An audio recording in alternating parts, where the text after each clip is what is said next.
معزز سامعین و حاضرین، السلام علیکم۔ ویڈیو پسند آئے تو لائک کریں، شیئر کریں، سبسکرائب کریں۔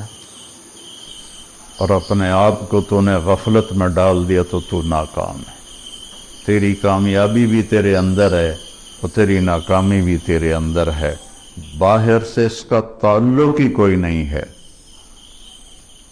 ہماری وہاں کی سرائکی کا شعر ہے، دل دریا سمندروں ڈوگے کون دلاں دیاں جانے ہو، وچے بیڑے وچے جھیڑے وچے ونج مہانے ہو، کہ ساری کامیابیاں ناکامیاں تمہارے اندر ہیں، باہر کچھ بھی نہیں ہے۔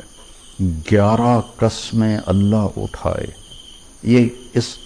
اس کا سکیچ مجھے یوں نظر آتا ہے کہ اللہ کہتا ہے میرا بندہ وَالشَّمْسِ وَضُحَاهَا، مجھے سورج اور اس کی روشنی کی قسم، کامیابی تیرے اندر ہے، ناکامی تیرے اندر ہے، مانتے ہو؟ کہتا دل نہیں مانتا۔ ادھر تو بڑی بڑی گاڑیوں والے ہیں اور آئے تھے وہ فیکٹریوں میں کام کرنے، اور وہ بڑے بڑے نواب بنے بیٹھے ہیں، دل نہیں مانتا۔ پھر اللہ کہتا ہے وَالْقَمَرِ إِذَا تَلَاهَا، مجھے چاند کی قسم جب وہ پیچھے آتا ہے۔ کامیابی تیرے اندر ہے، ناکامی تیرے اندر ہے۔ سمجھ میں آئی ہے بات؟ کہتا نہیں آئی۔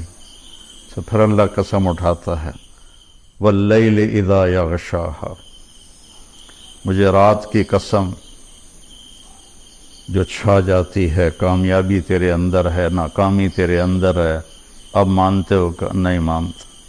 پھر اللہ کہتا ہے وَالنَّهَارِ إِذَا جَلَّاهَا، مجھے دن کی قسم اور اس کی روشنی کی قسم، کامیابی تیرے اندر ہے، ناکامی تیرے اندر ہے، مانتے ہو؟ کہتا دل نہیں مانتا۔ پھر اللہ کہتا ہے وَالسَّمَاءِ وَمَا بَنَاهَا، اب اپنے آپ کو لے کر آئے، مجھے آسمان اور آسمان کے رب کی قسم، مانتے ہو؟ کہتا دل نہیں مان رہا۔ پھر اللہ کہتا وَالْأَرْضِ وَمَا طَحَاهَا، مجھے زمین کی قسم اور زمین کے بچھانے والے رب کی قسم، ان زمین آسمان نے دیکھا ہے ناکام لوگوں کو، کامیاب لوگوں کو، مانتے ہو؟ کہتا نہیں مانتا۔ تو پھر ایک جذباتی قسم ہے، ہمارے محاورے میں بھی ہے، تیری جان کی قسم یار، یار تیری جان کی قسم۔ تو آخر میں اللہ کہتا ہے یار میرے بندے وَنَفْسًا وَمَا سَوَّاهَا، مجھے تیری جان کی قسم اور تیری جان کے بنانے والے رب کی قسم، اب تو میری سن لے، میری مان لے، قد افلح من زکاها وقد خاب من دساها، اسے پاک کر لے تو کامیاب ہے، اسے ناپاک کر لیا تو ناکام ہے۔ سب سے بڑی ناپاکی وہ کفر کی ناپاکی ہے، ان الشرک لظلم عظیم والکافرون هم الظالمون، اللہ کا انکار کرنے والے وہ سب سے بڑے ظالم ہیں، اور سب سے بڑی یہ ناپاکی ہے جس میں انسان ایسا ہی ہے جیسے گندگی کے گٹر میں کوئی گرا ہوا ہو تو اس کا پورا وجود بدبودار ہو جاتا ہے۔ اور قد افلح من زکاها، اور جو اس کو پاک کرتا ہے، اور دوسری جگہ اللہ تعالی نے فرمایا قد افلح من تزکا وذکر اسم ربہ فصلی، ایمان کے بعد جو چیز انسان کو پاک کرتی ہے وہ نماز ہے۔ ایمان کے بعد جو چیز انسان کو پاکیزہ بناتی ہے وہ نماز ہے۔ اللہ تعالیٰ نے کچھ 700 دفعہ قرآن میں مختلف انداز میں نماز کا ذکر کیا ہے۔ اقیموا الصلاۃ وآتوا الزکاۃ 10 دفعہ تو یہ آیا ہے، 68 دفعہ لفظ صلاۃ قرآن میں آیا ہے، اور 700 دفعہ قرآن میں نماز کا ویسے ذکر آیا ہے، والقانتین والقانتات، اس سے نماز مراد ہے۔ تو ایمان کے بعد سب سے بڑی جو چیز ہے وہ سجدہ ہے جو انسان کو پاکیزہ بناتا ہے. تو یہ کامیابی آپ موت کے وقت ساتھ لے کر جائیں گے. اور جو آپ باہر لوگوں کو دیکھ رہے ہیں کہ بل گیٹ نے اتنا بنا لیا اور قطر کے شہزادوں نے اتنا ہے ان کے پاس. ایک دفعہ قطر کے یہ جو ابھی ہے تمیم، اس کا والد حمد، جب وہ تھا امیر تو اس نے ہماری ضیافت کی. تو اس کے محل میں ہم گئے تو ایسے لائن میں دنیا کی جو سب سے قیمتی گاڑیاں تھیں وہ اس طرح کھڑی تھیں جیسے پاکستان میں موٹر سائیکل نہیں کھڑے ہوتے مسجد کے باہر، ایسے کھڑی تھی. پورے پاکستان کا بجٹ شاید تھا جو وہاں گاڑیاں کھڑے تھے. لیکن موت کے وقت وہ ایک چھوٹی سی چارپائی پہ اٹھا کے اس کو زمین میں دبا دیا جائے. ایک دفعہ ہماری جماعت گئی ایک گاؤں میں، تو مسجد تھی چھوٹی، تو اس کے ایک کونے میں وہ جنازے والی چارپائی پڑی تھی. تو ایک ساتھی کو لازمی اس پہ سونا تھا چونکہ جگہ تنگ تھی اور سردیوں کے دن تھے، یہ بھی نہیں باہر سو جائیں، تو کوئی بھی نہیں سو رہا. تو میں نے کہا میں سوتا ہوں. میں نے بڑی دلیری دکھائی، میں سو گیا. مجھے ساری رات نیند نہیں آئی. میں کہا ہونے آیا اسرائیل، ہونے آیا اسرائیل. ساری رات میں جاگتا رہا، مجھے نیند نہیں آئی. لیکن جس نے اپنے من کو پاکیزہ کر لیا ہے وہ تو سب کچھ اپنے ساتھ لے کے جائے گا نا. کوئی چیز اس کے پیچھے نہیں رہے، سب کچھ اس کے ساتھ جائے گا. تو جس نے اس جہان کو بنایا اور اپنی ذات سے غافل رہا تو اس کو تو مرتے ہوئے حسرت کے سوا کچھ بھی نہیں ہوگا. تو میرے اللہ نے مردوں اور عورتوں کے لیے ایک ہی پیمانہ بنایا ہے کامیابی کا، مالدار کے لیے، غریب کے لیے، امیر کے لیے، کہ اس سر سے لے کر پاؤں تک اپنے وجود کو اللہ کی مرضی میں ڈھال دے. وہ چند چیزیں ہیں، 5 نمازیں ہیں، اس میں غفلت نہ ہو. کبھی قضا ہو جائے تو سونے سے پہلے پڑھ لے. سال کے بعد روزے آتے ہیں جو ہماری پورے باڈی کی اوور آلنگ کر دیتے ہیں. اور اس کے بعد پھر نوافل ہیں، وہ اللہ نے آپ سے مانگے نہیں. ٹوٹل جو اللہ نے ہم سے حساب لینا ہے وہ 17 رکعات ہیں، جو فرض کی 17 رکعات ہیں. 2 فجر کے، 4 ظہر کے، 4 عصر کے، 3 مغرب کے اور 4 عشاء کے. ان 17 رکعات کا حساب ہے. باقی ہے اضافہ کہ جب کسی کی نماز قیامت کے دن تھوڑی ہو جائے گی تو اللہ فرمائے گا دیکھو نفل ہیں، تو وہ نفل ہوں گے تو اس سے وہ کمی اس کی وہ پوری کر دی جائے گی. تو اس لیے میرے نبی نے 12 نوافل مستقل ساری زندگی پڑھے سفر کے علاوہ گھر پر، جن کو ہم سنت موقدہ کہتے. اور ایک آپ نے اشراق کے 2 نفل ساری زندگی پڑھے، اور ایک تہجد آپ نے ساری زندگی پڑھی، اور 11 رکعات. اپنی امت پہ مشقت کو نہیں ڈالا، 11 رکعات.